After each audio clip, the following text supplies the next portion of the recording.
ఎడ్లాడ్ ప్రభు యేసుక్రీస్తు నామములో అందరికీ వందనములు. ఇది దేవుని వాక్యంలో నుంచి 2 సమూయేలు 11వ అధ్యాయం 27వ వచనం.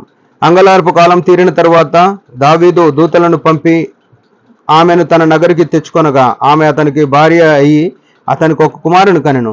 అయితే దావీదు చేసినది యెహోవా దృష్టికి దుష్కార్యంగా ఉండెను.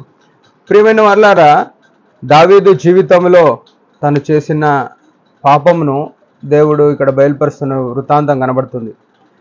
2 సమూయేలు 11వ అధ్యాయం అంతా చూసినట్టయితే దావీదు జీవితం ఎంతో పాపంలో పడి తన స్వతహాగా పాపంలో తొలరి ఎంత నష్టం తెచ్చుకున్నాడో చూపిస్తుంది. అయితే ఇక్కడ గమనించవలసిన విషయం ఏంటంటే, అయితే దావీదు చేసినది యెహోవా దృష్టికి దుష్కార్యంగా ఉండెను. ఈ మాట మనం దృష్టించుదాం. ప్రియమైన వారలారా, ఇక్కడ జరిగిన విషయం ఏందో మనకు తెలుసు. దావీదు ఒక స్త్రీని తెచ్చుకొని పాపం చేసినాడు, ఆమె భర్తను చంపించినాడు. ఆ తరుణంలో దేవుడు ఆయనతో మాట్లాడుతున్న మాటలు ఇవి, ఆయన గురించి చెప్పిన మాటలు ఇవి. దావీదు ఎవరు అని మనం ఆలోచన చేస్తే, దావీదు దేవుని ఆరాధించిన వాడు, ఇశ్రాయేలు యొక్క మధుర గాయకుడు. దేవుడు దావీదు కీర్తనల వలన ఎంతో సంతోషపడ్డ దేవుడుగా ఉన్నాడు. మూడో విషయం ఏంటంటే, దేవుడు తన ఇష్టం చొప్పున తన అన్నలు 7 మంది ఉంటే వారిని పక్కన పెట్టి దావీదును ఇశ్రాయేలు మీద రాజుగా అభిషేకించినాడు. ఇంకా 4వ విషయం గమనించినట్టయితే, ఆయన సౌలు చేత తరమబడుతున్నప్పుడు అనేకమైన సంకటాల్లో, అనేకమైన ప్రాణ సంకటములలో, పరిస్థితులన్నింటిలో కూడా ఆయనను తప్పించి ఆయనకు నెమ్మది కలుగజేసినాడు. అయితే దేవుడు ఎన్ని రకాలుగా ఆయనకు సాయం చేసినప్పటికీ దేవుడు ఇష్టపడ్డాడు. దావీదు కూడా దేవుడిని అంతపూర్తిగా గణపరిచినాడు. ఇవన్నీ జరుగుతూ వచ్చినాయి. కాలం గడిచిన కొద్దే దావీదు జీవితంలో ఒకానొక దినమున ఈ ఘోరమైన పాపంలో, పతనంలో పడిపోయినాడు. అంటే గమనించవలసిన విషయం ఏంటంటే, నువ్వు దేవుని ఎన్నేళ్ల సంది సేవ చేస్తున్నా, దేవుని మందిరంలో ఎన్నేళ్ల సంది నువ్వు పాటలు పాడుతున్నా, ఎన్నేళ్ల సంది నువ్వు వాక్యం చెప్తున్నా, ఎన్నేళ్ల సంది దేవుని పరిచర్యలో, సువార్తలో, దేవుని పనులలో విరివిగా ఉన్నా, మనము ఒక్క స్థలంలో ఎప్పుడో ఒకప్పుడు పాపంలో పడే ఆస్కారం ఉంది. పడాలని చెప్పట్లేదు, కానీ పడే ప్రమాదం ఉంది అని దేవుడు మనకు బయలుపరుస్తున్నాడు. మనం ఎంత సేవ చేసినా ఒక తాన జారిపోయే అవకాశాలు ఉన్నాయి.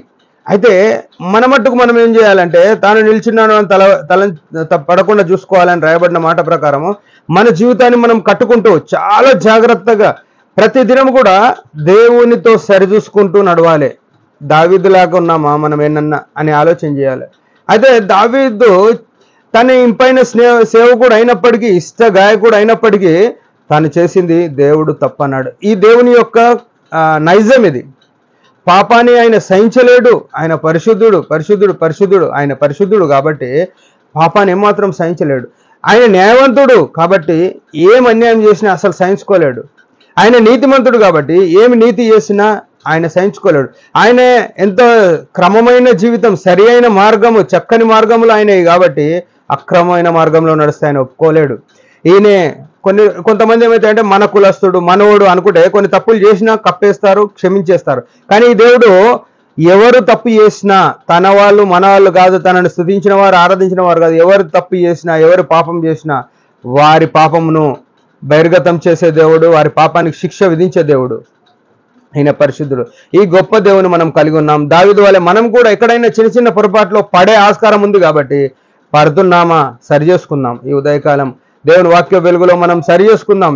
చూపుల్లో, మాటల్లో, ఊహల్లో ఏనన్నా దేవునికి వ్యతిరేకంగా మనము పాపం చేస్తే క్షమాపణ అడిగి సరి చేసుకొని, ఈ దేవుడు ఏంటంటే ఏం మాత్రము మొహమాటం లేని దేవుడు. మనం పాపం చేస్తే నువ్వు పాపివి అని చెప్పేస్తాడు. దావీదుని చెప్పినట్టుగా, దావీదుని శిక్షించినట్టుగా మనల్ని కూడా శిక్ష గుండా నడిపించవలసిన పరిస్థితి రాకముందే మనల్ని మనం సరి చేసుకొని ఆయన దృష్టిలో నీతిగా ఉందామని ప్రభు పేరిట మనం చేస్తున్నాం. దేవుడి మాట దీవించును గాక. చిన్న ప్రార్థన. పరమ తండ్రి యేసు ప్రభు నామంలో వందనాలు. ఉదయకాలం మాకు ఇచ్చిన ఆయుష్ను బట్టి స్తుతిస్తున్నాం.